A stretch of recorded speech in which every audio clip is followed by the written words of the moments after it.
The staggering levels of violence in Rio de Janeiro has led the military taking over security of the city. And now Bolsonaro is poised to give the military an even bigger role in Brazil's government. Let's talk about all this and more with Brazil's ambassador to the U.S., Sergio Amaral. Thank you, Mr. Ambassador, for being with us. Thank you for the invitation. Well, let me ask you, because your president-elect is getting much the same reaction that our current president got when he was elected, that people said he's boisterous, he says controversial, unkind things, that he's got big plans, and some of them are not good for his political enemies. How is it being received in Brazil? How's it being received there? There are some similarities, I would say, between Mr. Bolsonaro and President Trump. But I think that people understood that you have to take into account what the president-elect will do, he does, his policies, the people who are going to be in his cabinet. And since the second round of the elections, President-elect was very moderate in what he's saying, in what he has indicated he will do. He committed to comply with the Constitution and with the Brazilian laws.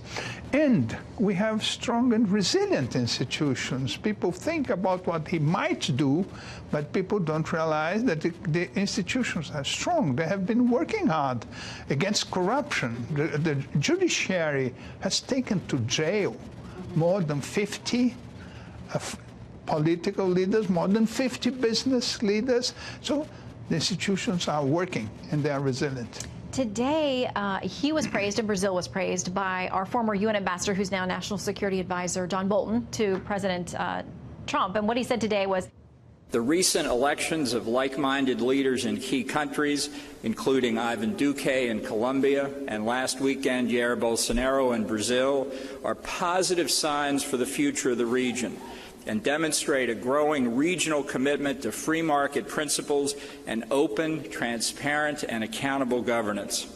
And that speech was about cracking down on what he called the troika of tyranny, and that included Venezuela, Cuba, and Nicaragua.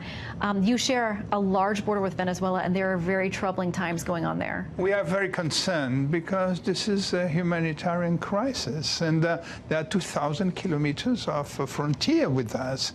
And we are concerned. We have been working with the U.S., for instance, in the context of the OAS.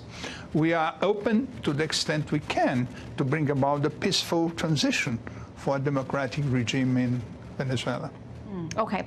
In the meantime, this is what the Miami New Times had to say about your president-elect. He says he campaigned quite literally on spilling Brazilian blood, much like Filipino strongman Rodrigo Duterte.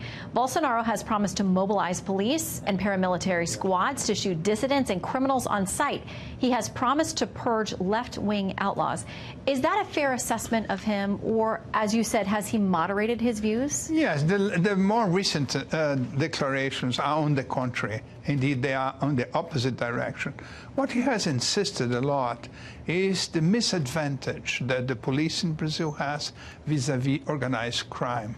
Organized crime has stronger weapons than the police, and the police are indicted if there's a conflict against organized crime, and the police is indicted and may go to jail if, for instance, in the context of this conflict, a bandit is killed.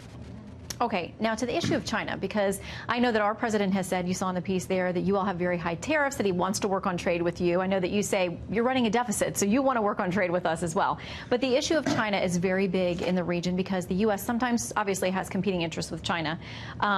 In a piece from the AP, the headline, Radical Plans and Risks in Foreign Policy of Brazil's Bolsonaro, says this: Bolsonaro will also be starting his administration amid friction with China, which has invested billions of dollars in energy, infrastructure, and oil projects in Brazil.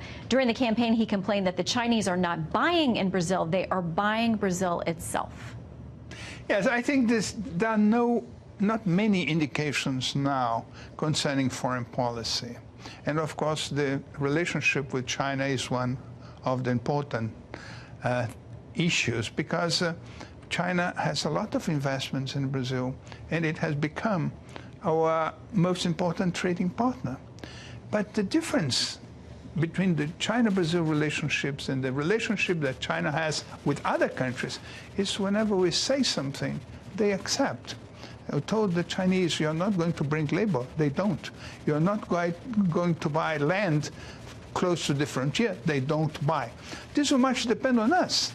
And we have to decide on the kind of policy we want to have with China. And I see no reason why they will not continue complying with that. Well, the world will watch and see how this new administration comes in. And as you said, much to still learn about their foreign policy and all of those things across the spectrum. But in the meantime, obrigado. Thank you for coming in, Mr. Ambassador. Thank you.